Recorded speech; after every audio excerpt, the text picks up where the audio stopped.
In the previous video, we have learned how to create our own dataset using series and data frame. In this section, we will learn how to read dataset from CSV, Excel and from URL, and then we will also see how you can export the data into CSV and Excel. So first topic is read dataset from CSV file. So using this function with the name pd.read_CSV followed by the path, you can read the dataset from the CSV file. So in this example, you can see that first of all we have imported pandas as pd, and then this highlighted area you can see pd.read_CSV is the function name, and then crop recommendation.csv is the path. Since we have placed the file inside a same working directory, that's why we have provided the name directly. So let's go ahead and see how we can do that. So I have imported pandas as pd, and then I will write a code. So pd.read_CSV all in a lowercase, and then the path. So it's crop. If I'll just double tab it, it will auto complete. So here I am getting the recommendation since I want to read it from the CSV. So that's why it is CSV. Also, let me show you where I have saved this file. So here you can see that in my same directory I have this dataset over here which I have downloaded from the Kaggle, and I have provided this dataset with the document available with this video. So once we did that, we can just simply go ahead and shift enter to run this cell. Now you can see that I have a lot of data over here. So this is the crucial information that you might need. It has 2200 rows and 8 columns. So in this way you can read the CSV file using the pandas. Next is Excel file. So in order to read the Excel file, you will need an engine. So the name of the engine that we need to install is OpenPyXL. So let me go ahead and show you how you can install that. Either you can go to your terminal and you can close this, and you can install it by typing conda install OpenPyXL, or you can simply directly type on this thing. So let me go ahead and type that. So I'll just use the exclamation sign in order to run the command pip install OpenPyXL. Now let's run it. So if you are running it on the Jupyter notebook, it will take some time, but if you will run it directly on the terminal, it will take less time. Alright, so you can see that this has been successfully installed in my system. Now I can go ahead and read the files. So first step is we have to write pd.read_Excel. Earlier we wrote read CSV, this time we are writing read Excel, and then I have to provide the name of the file that I want to read. So it's crop. Double tab will show me recommendations or the autocomplete, and then I'll just choose this. If you want to read any specific sheet, then you can provide the sheet name over here. So since I have only one sheet and the sheet starts with 0, so I'll just type 0 over here. Let's run it. Okay, I think I got an error over here. So I'll just check the option for this. So shift double tap. Now the actual name was sheet_name. Now shift enter to run the cell. Now you can see that the information has been displayed. So in this way you can read the Excel file using pandas. Next topic is how you can read the data using URL. It will not work if you will provide the link directly, because if you are using it from the Kaggle, let me go ahead and show you what I mean actually. So let's say you want to read any of the dataset from the Kaggle website. So let's say you went to the dataset, and from here you have selected this first one,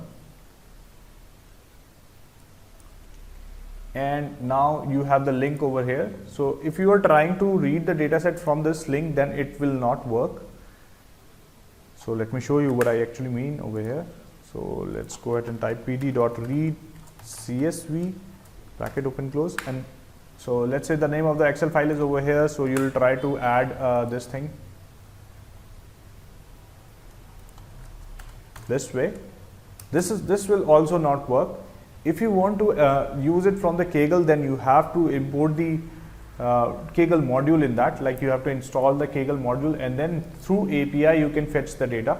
The easiest way is you can download the data from here and you can upload it on the GitHub, and then from there you can use that. So let me show you what I actually mean over here. Now inside the data set, you have to click on the CSV file and click on raw over here. Now inside this raw, you can simply go ahead and copy this link over here. This link will work as a URL. Now replace this URL from this, the one that you have copied just now, and run it. Now you can see that you can run this, you can view the data over here. With this, we have learned how to read the data from URL. Now let's go ahead and see how you can export the data. Let's say you have made some changes in the data set and now you want to export it as a new file. So let's read the data first. df equals to pd.read csv crop.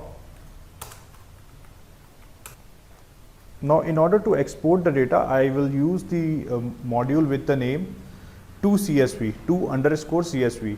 So I'll just type df.to_csv, and then I need to provide the new name for the file. So let's say new dataset followed by the extension. So .csv. Now if I will go to the directory, you can see that new file has been created. New dataset.csv has been created. So let's say df1 equals to pd.read csv new dataset.csv.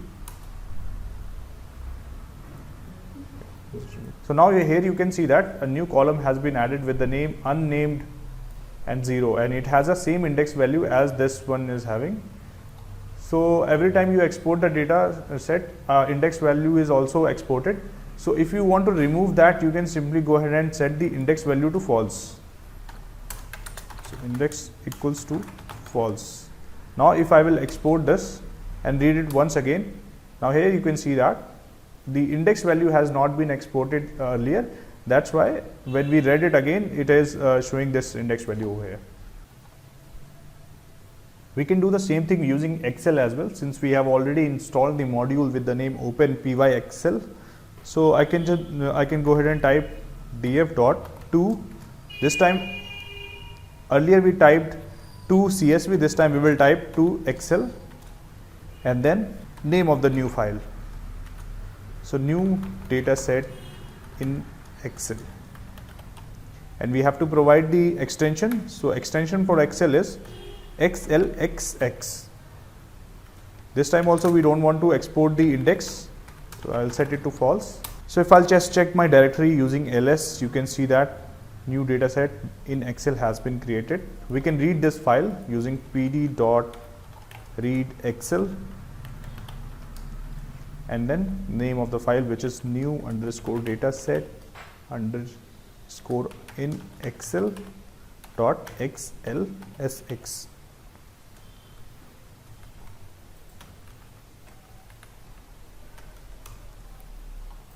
So here you can see that dataset has been, first we have exported the dataset and then we have read the dataset. So with this we have learned how to import and export dataset in Pandas.